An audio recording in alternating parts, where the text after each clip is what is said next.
పహల్గాం దాడి నేపథ్యంలో బుధవారం రాత్రి ప్రధాని మోడీ అధ్యక్షతన కేంద్ర భద్రతా వ్యవహారాల కేబినెట్ కమిటీ భేటీ అయింది. ఈ మీటింగ్లో పలు కీలక నిర్ణయాలు తీసుకుంది. పాక్తో ఉన్న భారత సరిహద్దులన్నింటినీ మూసివేయాలని నిర్ణయించారు. అందులో భాగంగా గురువారం అట్టారీ వాఘా సరిహద్దును కేంద్రం మూసివేసింది. అలాగే భారత్లో పాకిస్తాన్ ఎక్స్ అధికారిక అకౌంట్ను నిలిపివేసింది. ప్రస్తుత పరిణామాల దృష్ట్యా పాకిస్తాన్ ఖాతాను భారత్లో నిలిపివేయాలని ఎక్స్ను కేంద్ర ఎలక్ట్రానిక్స్ ఐటీ మంత్రిత్వ శాఖ కోరింది. ఈ అభ్యర్థనను పరిగణలోకి తీసుకున్న ఎక్స్ పాక్ అధికారిక ఖాతాను భారత్లో నిలిపివేసింది. ఉగ్రవాదాన్ని వీడే వరకు పాకిస్తాన్ పట్ల కఠినంగా వ్యవహరించాలని సిసిఎస్ మీటింగ్లో కేంద్రం నిర్ణయం తీసుకుంది.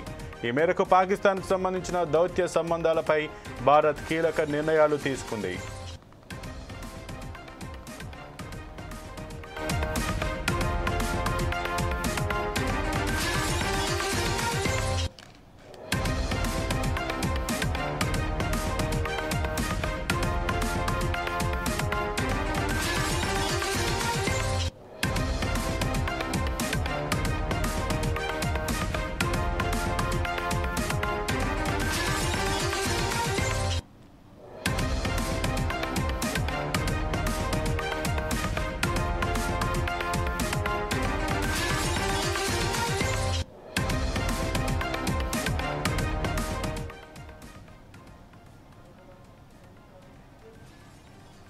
అయితే భారత్ ఆంక్షలపై దాయాది దేశం కూడా ప్రతీకార చర్యలకు దిగింది. భారత్ తీసుకున్న దౌత్య నిర్ణయాల నేపథ్యంలో పాక్ ప్రధాని షెహబాజ్ షరీఫ్ నేతృత్వంలో ఆ దేశ సెక్యూరిటీ కమిటీ సమావేశమై కీలక నిర్ణయాలు తీసుకుంది.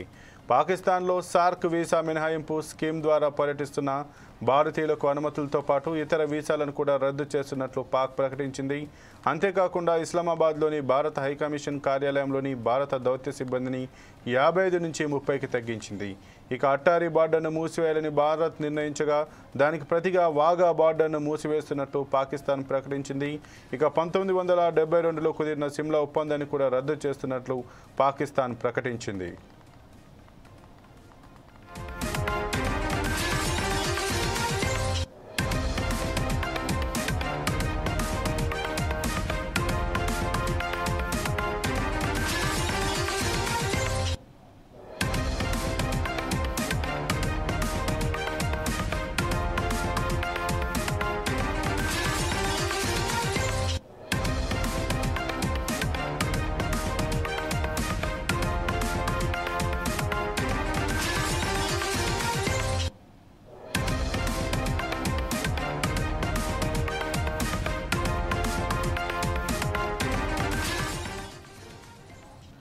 ఇక అంతేకాదు పాకిస్తాన్ గగనతలంలోకి భారత్కు చెందిన విమానాలు కానీ భారతీయ సంస్థలు నడుపుతున్న విమానాలు కానీ ప్రయాణించకుండా ఎయిర్ స్పేస్ను మూసివేస్తున్నట్లు ప్రకటించింది.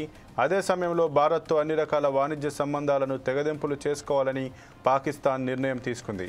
ఇక సింధు నది జలాల ఒప్పందాన్ని వెంటనే నిలిపివేస్తూ భారత్ తీసుకున్న నిర్ణయాన్ని పాక్ ఖండించింది. ఇది 24 కోట్ల పాకిస్తాన్ ప్రజలకు సంబంధించిన అంశమని తెలిపింది.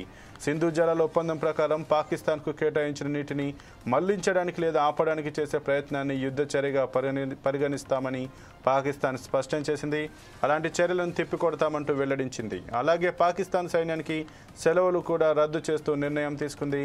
సరిహద్దుల్లో యుద్ధ విమానాల మోహరింపు, క్షిపణి ప్రయోగాలకు రంగం సిద్ధం చేసుకుంది.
పాకిస్తాన్ కవ్వింపు చర్యలను తిప్పికొట్టేందుకు ఇండియా రెడీ అవుతోంది. ఈ నేపథ్యంలో అరేబియా సముద్రంలో క్షిపణి పరీక్షను విజయవంతంగా చేపట్టింది.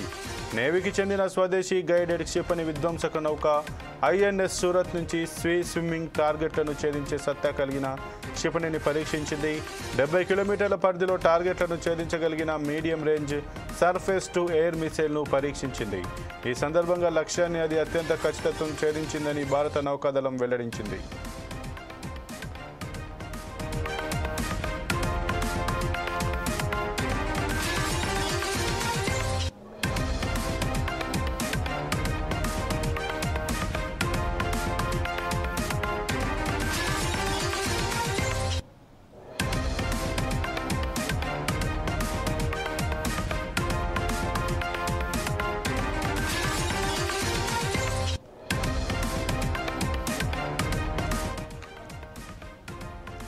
అటు పహల్గామ్ టెర్రర్ అటాక్కు బాధ్యులైన వారిని పట్టుకునేందుకు జమ్మూ కాశ్మీర్లో అణువణువు గాలిస్తోంది ఇండియన్ ఆర్మీ.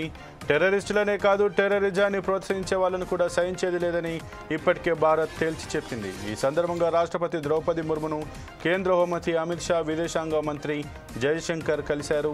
పహల్గామ్ ఘటన, ఆ తర్వాత తీసుకున్న నిర్ణయాలు తదితర అంశాలపై చర్చించారు. మరోవైపు భారత విదేశాంగ శాఖ G20లోని పలు దేశాల రాయబారులతో సమావేశమైంది. ప్రస్తుత పరిణామాలపై చర్చించింది. అలాగే కేంద్ర ప్రభుత్వం ఆల్ పార్టీ మీటింగ్ను నిర్వహించింది. కేంద్రం తీసుకునే ఎలాంటి నిర్ణయానికైనా మద్దతు ఇస్తామని అన్ని పార్టీలు ముక్తకంఠంతో తెలిపాయి. టెర్రరిజాన్ని తుదిముట్టించాల్సిందేనని తేల్చి చెప్పాయి.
పాకిస్తాన్ కవ్వింపు చర్యలను తిప్పికొట్టేందుకు ఇండియా రెడీ అవుతోంది. ఈ నేపథ్యంలో అరేబియా సముద్రంలో క్షిపణి పరీక్షను విజయవంతంగా చేపట్టింది. నేవీకి చెందిన స్వదేశీ గైడెడ్ క్షిపణి విధ్వంసక నౌక ఐఎన్ఎస్ సూరత్ నుంచి సీ స్విమ్మింగ్ టార్గెట్లను ఛేదించే సత్తా కలిగిన క్షిపణిని పరీక్షించింది. 70 కిలోమీటర్ల పరిధిలో టార్గెట్లను ఛేదించగలిగిన medium range surface to air మిసైల్ను పరీక్షించింది. ఈ సందర్భంగా లక్ష్యాన్ని అది అత్యంత ఖచ్చితత్వంతో ఛేదించిందని భారత నౌకాదళం వెల్లడించింది. ఇక ఇదే అంశానికి సంబంధించి మరింత సమాచారం మా ఇన్పుట్ ఎడిటర్ శ్రీనివాస్ అందిస్తారు. శ్రీనివాస్, చెప్పండి, ఏదైతే మొన్న జరిగినటువంటి ఉగ్రదాడి తర్వాత ఇటు భారత్ అలాగే పాకిస్తాన్లో కూడా అటు యుద్ధ వాతావరణం, యుద్ధ మేఘాలు అయితే కమ్ముకున్నట్టుగా తెలుస్తుంది. ఇటు భారత్ పైన పాక్ ప్రతీకార చర్యలు తీసుకోవాలని చూస్తుంటే పాక్ పైన భారత్ కూడా ప్రతీకార చర్యలు, కవింపు చర్యలను తిప్పికొట్టాలని చూసినట్టుగా తెలుస్తుంది. దీని గురించి మీ దగ్గర ఉన్న పూర్తి సమాచారం ఏంటి? బార్డర్లో ఇండియా పాకిస్తాన్ బార్డర్లో అయితే యుద్ధ మేఘాలు కమ్ముకున్నాయని చెప్పొచ్చు. ఎప్పుడైతే మనకి ఉగ్రదాడి జరిగిన నేపథ్యంలోనే భారత్ తీసుకున్న చర్యలతో వెంటనే పాక్ అప్రమత్తమై తమ మీద దాడి జరుగుతున్న ఒక భయాందోళనతో అప్పటి నుంచి కూడా సైనిక స్థావరాలను రెట్టింపు చేయడం, అదేవిధంగా సైనిక మోహరింపును పెంచడము, అదేవిధంగా యుద్ధ విమానాలు రెడీ చేయడం లాంటివన్నీ కూడా చేపట్టడం జరిగింది.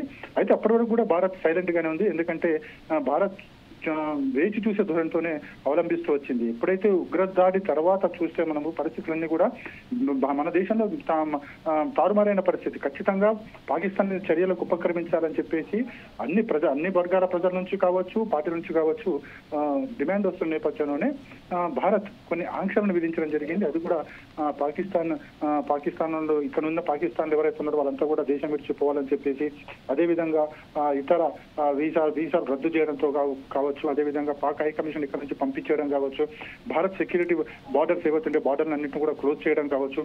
సో ఇవన్నీ కూడా జరుగుతూ వచ్చాయి. తర్వాత మనకి ఎప్పుడైతే రాజ్నాథ్ సింగ్ మాట్లాడుతూ ప్రపంచం ఊహించని రీతిలో యాక్షన్ ఉండబోతుందని ఎప్పుడైతే చెప్పడం జరిగింది, అప్పుడే పాకిస్తాన్ లో వణుకు స్టార్ట్ అయిందని చెప్పొచ్చు. అప్పుడే వెంటనే యుద్ధ విమానాలను లాహోర్కు, రావల్పిండికి రప్పించడం, అదేవిధంగా బార్డర్స్ లో ఏవైతే భారత్ బార్డర్ లో ఉన్న పాకిస్తాన్ ఏదైతుందో అక్కడ అన్ని కూడా సెక్యూరిటీ, సైనిక మోహరింను పెంచడం లాంటివన్నీ చేస్తూ వచ్చారు. అయితే ఖచ్చితంగా భారత్ ఒక యాక్షన్ అయితే తీసుకోబోతుంది. మనం నిన్న ప్రధాని మోడీ మాట్లాడుతూ కూడా, బీహార్ సభలో మాట్లాడుతూ కూడా, ఎవరైతే తీవ్రవాదులు ఎక్కడున్నారో వాళ్ళు భూమి అంచున ఉన్నా సరే ఏరి వెతికి పట్టుకుని వారి మీద చర్యలు ఖచ్చితంగా ఉంటాయి, వారి వెనుక ఎవరున్నారో ఆ దేశాలను కూడా ఖచ్చితంగా తాము శిక్షించబోతున్నామని చెప్పి స్పష్టం చేయడం జరిగింది. దీంతో అటు పాకిస్తాన్ కూడా అప్రమత్తమైంది. మరోవైపు చూసుకుంటే కనుక భారత్ ఎప్పుడైతే పాకిస్తాన్ ఇలాంటి కవ్వింపు చర్యలకు పాల్పడుతుందో వెంటనే కూడా భారత్ స్పందించడం జరిగింది.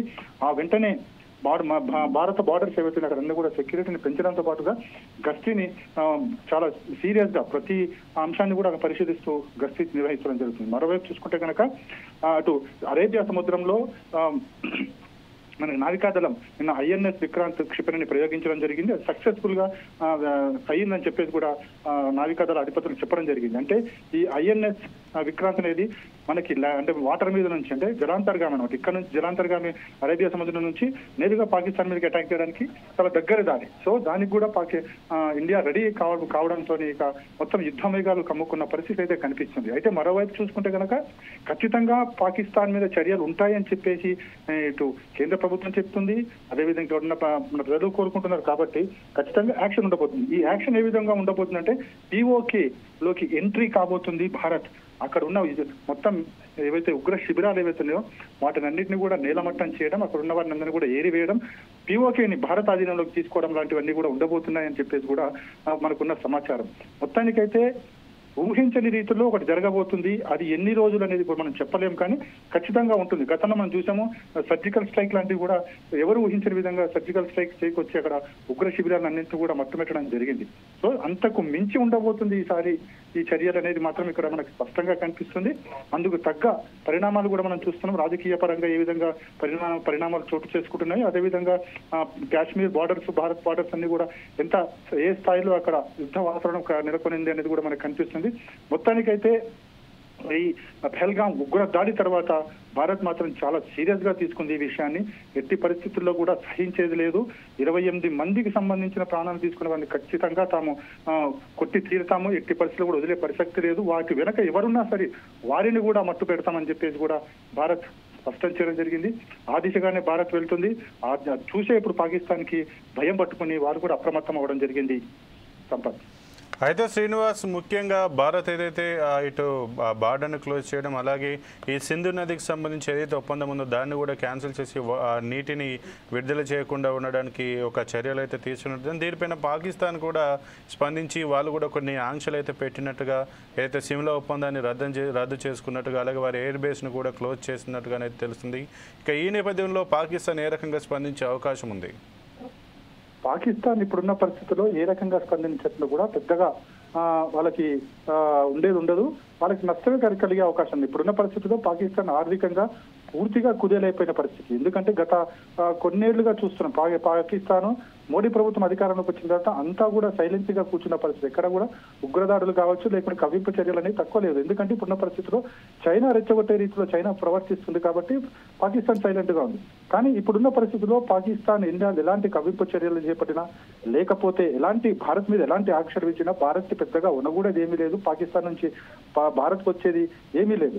సో పాకిస్తాన్ ఇప్పుడు నేను చెప్తున్నది ఏదైతే ఉందో సింధు ఒప్పందానికి సంబంధించి అలా చేయడం కుదరదు అని, కానీ అలా చేయడం కుదరదు అన్నప్పుడు ఇక్కడ పాకిస్తాన్ ఉగ్రవాదాన్ని పెంచి పోషించడం ఎంతవరకు కరెక్ట్ అనేది కూడా అందరూ ప్రశ్నిస్తున్నారు. అదేవిధంగా భారత్ కు సంబంధించిన హై కమిషనర్ కూడా వెళ్ళిపోమని వాళ్ళు కూడా చెప్పడం జరిగింది. ఎప్పటి నుంచో భారత్ హై కమిషనర్ అక్కడ ఉండాల్సిన అవసరం లేదని చెప్పి మన వాళ్ళే కోరుకుంటున్న పరిస్థితి కనిపిస్తుంది. సో పాకిస్తాన్ ఎన్ని ఆంక్షలు విధించినప్పటికీ కూడా భారత్ కు పెద్దగా నష్టం కలిగేది ఏమీ ఉండదు. నష్టం అంతా జరిగితే ఇప్పుడు పాకిస్తాన్ కే ఉండబోతుంది. ఎందుకంటే ప్రపంచం దేశాలన్నీ కూడా భారత్ కు మద్దతుగా నిలబడుతున్నాయి. పాకిస్తాన్ అనేది తీవ్రవాదాన్ని పెంచి పోషిస్తున్న దేశం అని చెప్పేసి ప్రపంచానికి అంతటికీ తెలుసు. పాకిస్తాన్ ఇప్పటివరకు అమెరికా అండ చూసుకుని ఈ కవ్వింపు చర్యలు గతంలో పాల్పడేది. కానీ ఇప్పుడున్న పరిస్థితుల వేరు.